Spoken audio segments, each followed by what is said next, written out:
February 9, 1945, 12:12 p.m. The North Sea heaves under a low winter sky, steel gray and restless. Inside a British submarine, the air is thick with diesel fumes, sweat, and oil.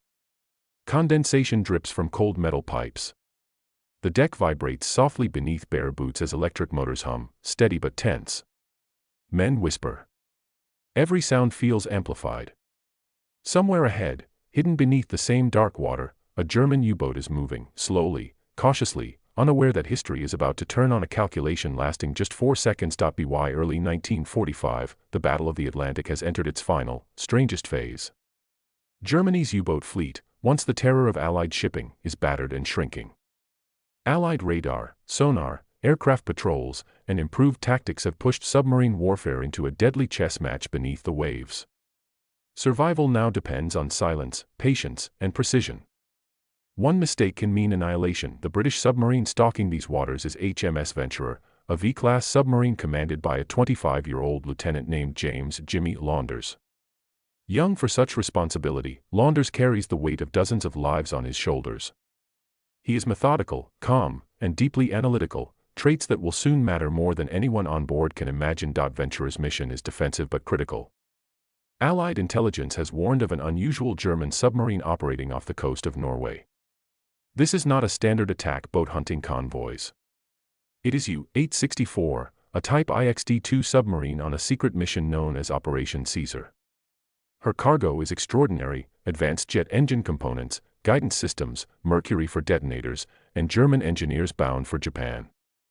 If she reaches the Far East, the technological balance of the war could tilt in ways no one fully understands yet. U-864 is already cursed by bad luck.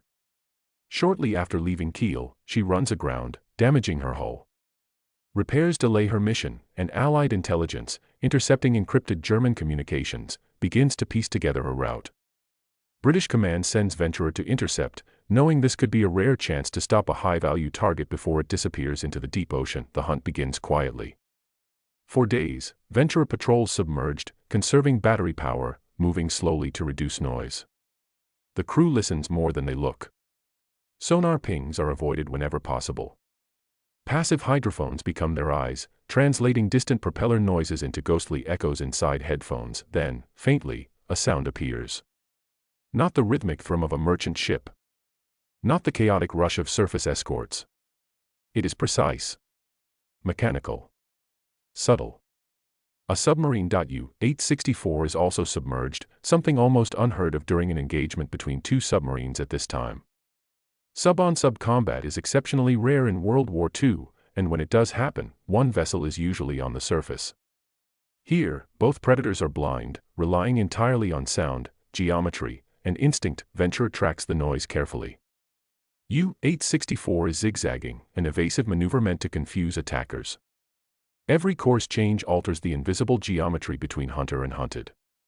Launders knows that firing torpedoes now would be guesswork at best. Miss, and the Germans may detect the attack and vanish into the depths. Hours pass. The submarine remains eerily quiet. The tension grows heavy. Men shift their weight. Someone wipes condensation from a gauge. Another checks a stopwatch. The smell of stale air deepens. Outside, cold seawater presses against the hull, every meter of depth adding crushing pressure. Meanwhile, inside U-864, the situation is deteriorating. One of her diesel engines is malfunctioning, producing an irregular noise. That sound, barely noticeable to her own crew, is a beacon to Venturer's hydrophone operators. It gives Launders something precious, a pattern. Slowly, painstakingly, Launders begins to build a three-dimensional picture in his mind. This is the critical challenge. Submarines usually attack targets on the surface, calculating in 2 dimensions, speed and bearing. But here, both vessels are submerged. Depth now matters. Vertical movement becomes just as important as horizontal position. There is no mechanical computer capable of solving this problem. No precedent. No textbook solution. Launders pulls out pencil and paper and begins working through the geometry himself. He listens. He estimates. He recalculates. The German submarine turns again. Launders adjusts his numbers. What depth is U-864 at now? How fast is she moving? When she zigzags, How sharply does she turn? How long will a torpedo take to reach a predicted point in three-dimensional space? 4 torpedoes. Launders decides to fire all 4, each one set with a slightly different depth and angle. Not a spread in a flat plane, but a three-dimensional trap. If his math is right, at least one torpedo will intersect U-864's path. If it's wrong, Venturer will give away her position and likely die in return. The crew senses something momentous is coming. Orders are whispered, not shouted. Torpedo tubes are prepared. Sweat beads on foreheads despite the cold. The submarine slows further, almost drifting, to reduce noise. This is the moment. The calculation must be finished. Launders has seconds, not minutes, to decide. He checks his figures one last time. 4 seconds of mental arithmetic, intuition, and experience, compressed into a single irreversible choice. He gives the order. Point one by one, 4 torpedoes leave Venturer's bow, slipping silently into the black water. There is no explosion yet. No confirmation. Only waiting. Venturer immediately dives deeper and alters course, knowing that if the Germans detect the torpedo tracks, retaliation will be swift and merciless. The crew holds their breath. Seconds stretch unnaturally long. Every ear strains for sound, then it comes. A dull, distant detonation. Not sharp. Not close. But unmistakable. A moment later, a deeper, heavier rumble rolls through the water, secondary explosions as U-864's cargo ignites. The shockwave shudders faintly against Venturer's hull. The sound fades into silence. Above them, unseen, the sea has claimed another steel coffin. HMS Venturer has just achieved something no other submarine in history has done during wartime, the deliberate sinking of another fully submerged submarine using unguided torpedoes. It is a kill defined not by luck, but by calculation. But in this moment, the crew does not cheer. There is relief, exhaustion, and a quiet understanding of what has just occurred. Somewhere below, 73 German sailors are gone. The war has taken another invisible toll. Venturer withdraws silently, slipping away into the cold North Sea. The world will not immediately grasp the significance of what happened here. There will be no headlines, no dramatic footage, no medals handed out on deck. Just a report filed, a patrol completed, and a crew returning home carrying the weight of history. And yet, this 4-second calculation will echo far beyond this gray February afternoon, reshaping how underwater warfare is understood, and proving that sometimes, the most decisive moments of World War II happen in total darkness, guided only by sound, courage, and a pencil scratching across paper. In the days after the sinking, the scale of what happened beneath the North Sea slowly becomes clear. At British Naval Headquarters, reports are read twice, then a third time, to be certain nothing has been misunderstood. A submerged submarine has destroyed another submerged submarine. No radar. No sonar pings. No visual contact. Just sound, geometry, and human judgment. It is an outcome so improbable that even experienced officers struggle to grasp how narrowly it balanced between brilliance and disaster. To understand why this encounter is so extraordinary, you have to understand how submarine warfare normally works in World War II. Submarines are hunters of surface ships. They calculate lead angles against targets silhouetted against the horizon, using periscopes, range tables, and predictable motion. Depth rarely enters the equation. Torpedoes are set shallow, designed to run beneath hulls, not chase prey through three-dimensional space. What Launders did aboard HMS Venturer had no precedent. There was no training manual explaining how to calculate a firing solution against a submerged, maneuvering target that could not be seen. British submarines carried no fire control computers capable of solving such a problem. Even American submarines, more technologically advanced in some respects, avoided submerged-on-submerged attacks because the odds were so poor, and yet, circumstances forced Launders to attempt the impossible. U-864 was not just any submarine. Built as a long-range type IXD-2, she was larger than most U-boats, designed to cross oceans without refueling. Her mission, Operation Caesar, reflected Germany's desperation in 1944 and 1945. With Allied bombers destroying factories and supply lines, the Reich turned to its last remaining partner, Imperial Japan. The plan was to send cutting-edge technology eastward, hoping Japan could use it to continue the war, or at least preserve German influence beyond Europe's collapse. Among U-864's cargo were blueprints and components for the Messerschmitt Me-262 jet fighter, the world's first operational jet aircraft. There were also guidance systems for advanced weapons, and approximately 65 tons of mercury, sealed in steel flasks, intended for Japanese detonators.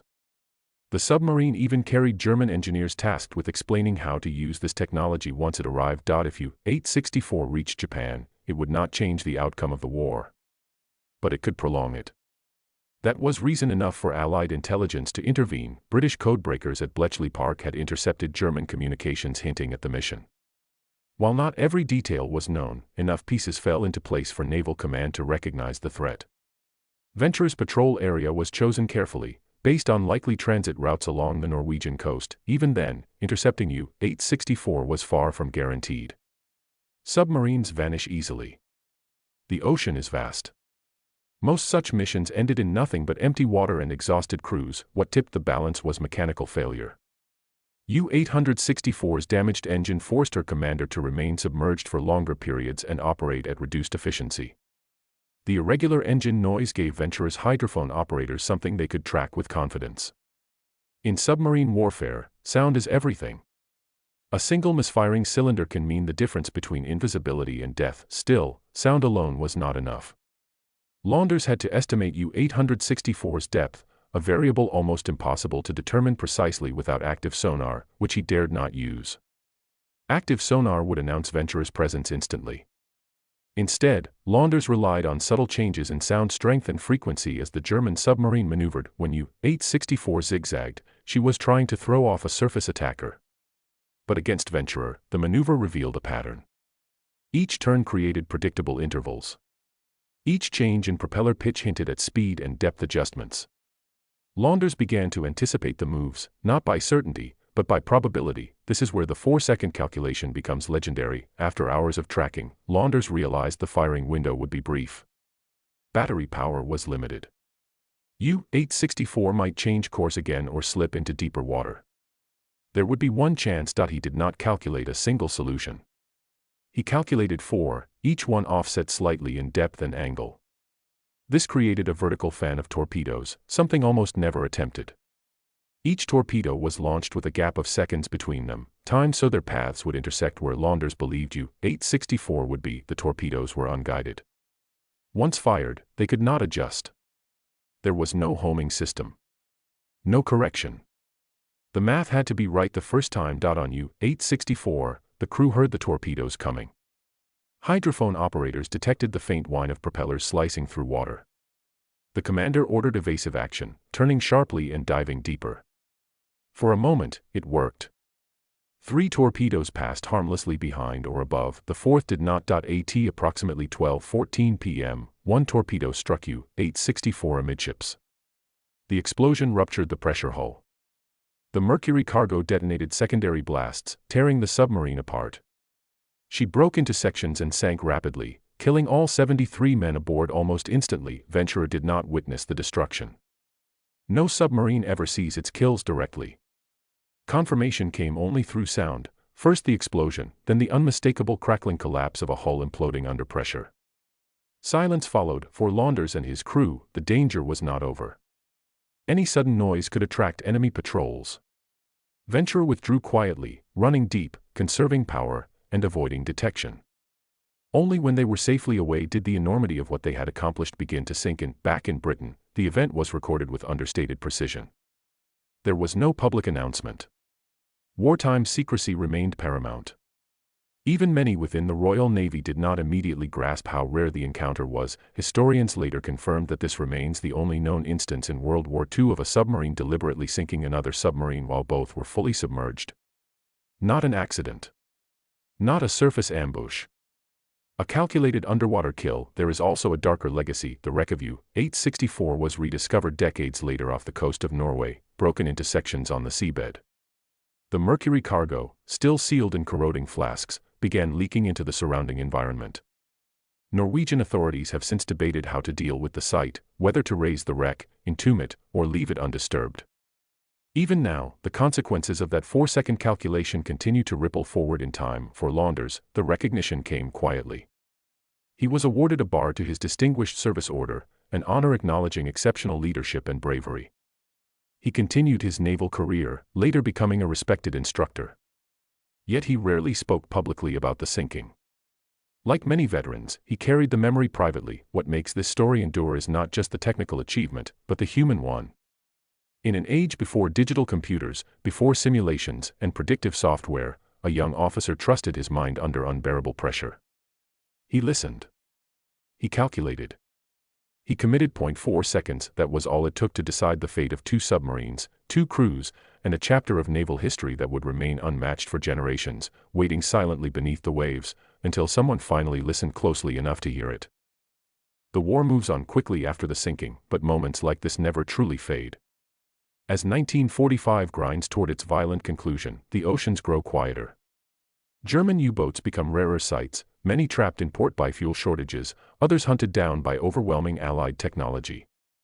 Yet beneath that strategic shift lies a deeper truth. World War II is becoming a war decided not just by numbers, but by ideas, by calculation, innovation, and the ability of human minds to adapt faster than the enemy. HMS Venturer returns from patrol without ceremony.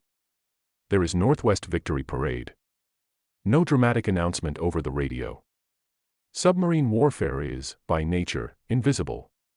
Its triumphs are measured in logbooks and after-action reports, not photographs.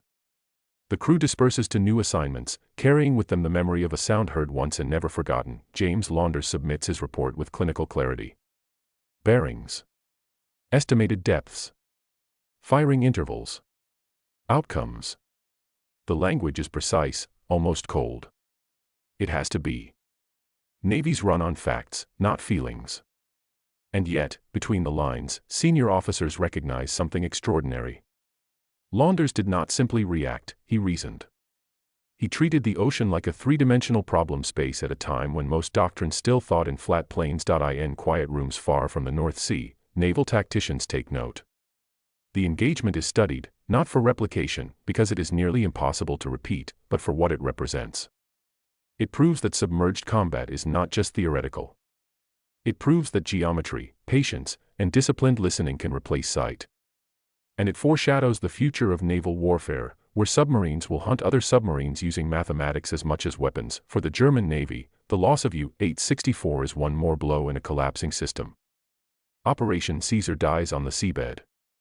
The technology meant for Japan never arrives. The engineers aboard never deliver their knowledge. The Mercury intended for detonators becomes an environmental time bomb instead, locked away in darkness. Inside Germany, the war is already lost. Cities burn. Supply lines crumble. The once feared U-boat arm is reduced to isolated patrols and desperate orders. But the men aboard U-864 never know this. Their final moments are spent doing their duty, trapped inside steel walls as pressure and fire erase any chance of survival. It is a reminder that behind every technical achievement lies a human cost that cannot be calculated away. Decades later, when divers and sonar teams locate the wreck of U-864, history resurfaces in unexpected ways. The submarine lies broken, scattered across the seabed. The Mercury cargo, still sealed in hundreds of steel flasks, has begun to leak slowly into the surrounding sediment.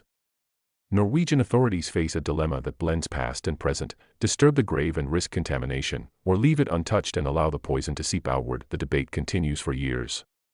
Engineers, environmental scientists, and historians weigh in. In the end, plans are made to entomb the wreck beneath layers of sand and rock, sealing it in place. Even now, nearly a century later, the consequences of that 4-second decision are still being managed.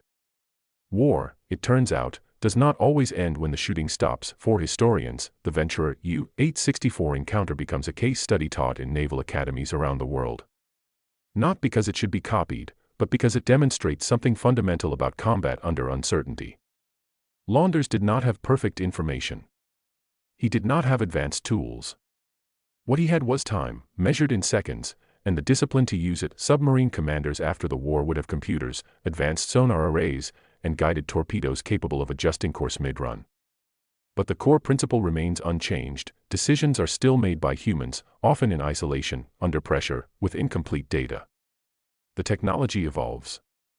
The burden does not. James Launders himself lives a long life. He continues serving in the Royal Navy, later shaping future officers as an instructor. Those who knew him describe a man who was thoughtful, modest, and reluctant to dwell on past exploits. He understood what many veterans understand instinctively, that survival and success in war are never solely personal achievements. They are shared by crews, shaped by chance, and shadowed by loss. When asked years later about the sinking, Launders does not dramatize it. He speaks of calculations, of listening carefully, of making the best decision possible with what he had. He never calls it heroic. That judgment, he seems to believe, belongs to history, and history has rendered its verdict quietly but firmly. To this day, HMS Venturer's kill stands alone. No other confirmed instance exists from World War II in which one submerged submarine deliberately sank another submerged submarine using unguided torpedoes. It is a singular event, balanced on a knife edge of probability. 4 seconds, that is how long it took to commit to the shot. 4 seconds to transform uncertainty into action. 4 seconds to reshape a corner of naval history. When you strip away the steel, the machinery, the strategy maps, what remains is a human story. Men listening in the dark. A commander trusting his judgment. An enemy unseen, yet deadly. And a moment where thinking clearly mattered more than firepower. World War II is often remembered through vast numbers, millions of soldiers, thousands of ships, endless columns of tanks and aircraft. But its most decisive moments are sometimes the smallest. A signal intercepted. A turn made too late. A calculation finished just in time. Somewhere beneath the cold waters of the North Sea, broken metal still rests in silence. Above it, ships pass unaware. Life moves on. But the lesson remains, waiting for those who look closely enough to find it, because in war, and in history, it is often not the loudest moments that change everything, but the quiet ones. The moments where someone listens, thinks, and dares to act. If this story made you pause, reflect, or see the war differently, that reflection is part of its legacy. And perhaps that is how the most unbelievable kills are truly remembered, not as triumphs, but as reminders of how fragile, complex, and human history really is.